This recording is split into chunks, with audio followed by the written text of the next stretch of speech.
बोले राम मैया की जय।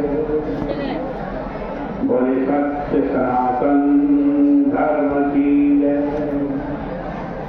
बोले पुरुषोत्तम भगवान की जय।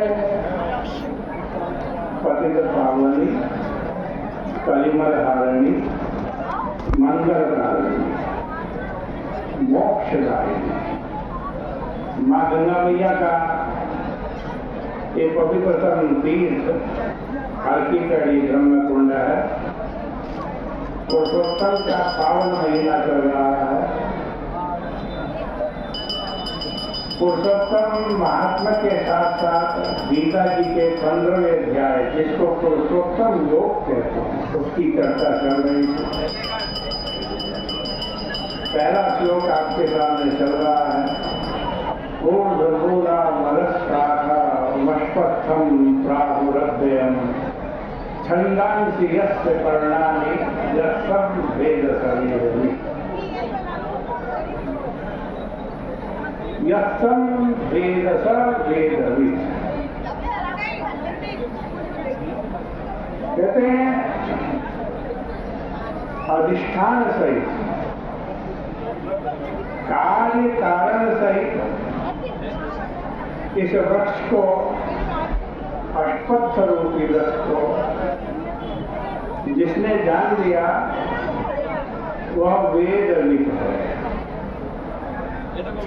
और जो वेदविद है वह सर्वविद है।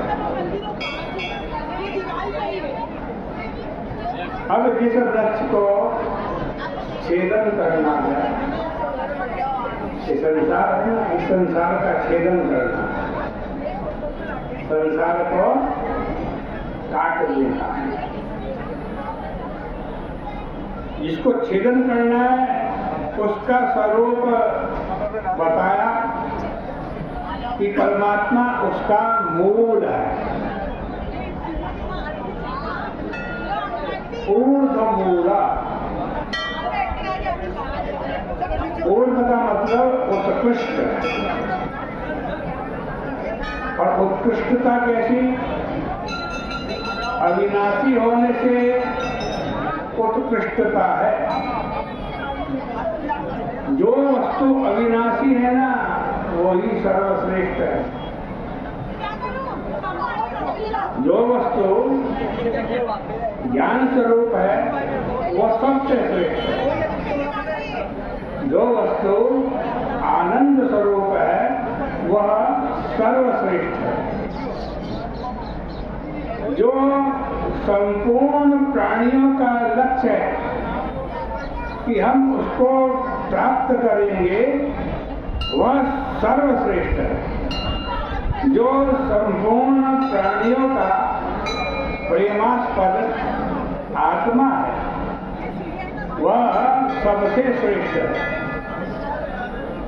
यह उसकी श्रेष्ठता है, इसलिए उसको ऊर्ध्व कहा है। ऊपर देश में होने से उसको ऊर्ध्व नहीं कहा, क्योंकि ऊपर नीचे का भेद तो वहां बनता है जहाँ पर मन की उत्पत्ति हो चुकी है।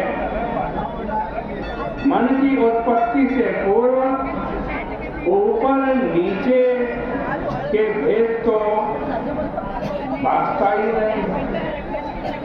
और बीज रूप में भी ऊपर नीचे का भेद माने तो जहाँ वासना होगी वहाँ पर ऊपर नीचे का भेद होगा। और वासना वहाँ होगी जहाँ विषय का संस्कार होगा। तो विषयों में ही ऊपर नीचे का भेद होता है। और विषय संस्कार से युक्त मन चाहे जागृत हुआ है चाहे सोता हुआ है, जहाँ है वहीं ऊपर नीचे का भेद होता है।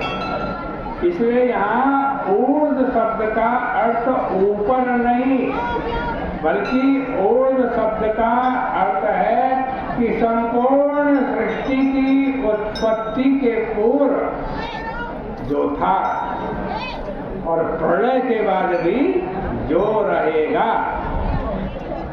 और ब्रह्म विद्या द्वारा अज्ञान की निवृत्ति होने पर भी जिसकी निवृत्ति नहीं होती है, जिसकी सत्ता अबाधित है, ज्ञान अबाधित है, आनंद जिसका अबाधित है और प्रत्येक चैतन्य भिन्न अबाधित है, ऐसी जो मूलभूत वस्तु उसी का नाम ऊर्ध्व है और वही इस संसार रूपी वृक्ष का मूल है।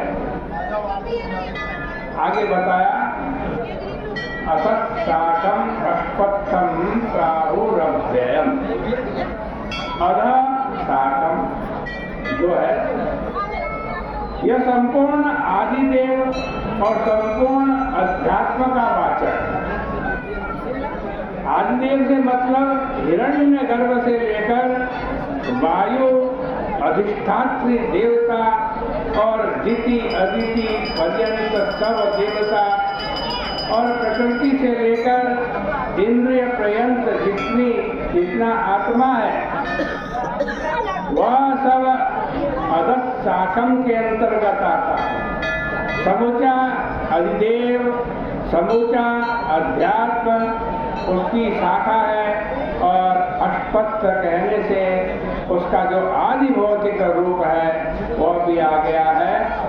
तो यह तत्वता अव्यय होने पर भी माने वस्तु दृष्टि से परमात्म रूप होने पर भी व्यावहारिक दृष्टि से अष्टपत्र है, माने प्रवाह रूप से है, अदलता बदलता रहता है। ये पहले श्लोक में आज परमात्मा का स्वरूप और पीपल के वृक्ष में जगत का स्वरूप बदलाया है। आइए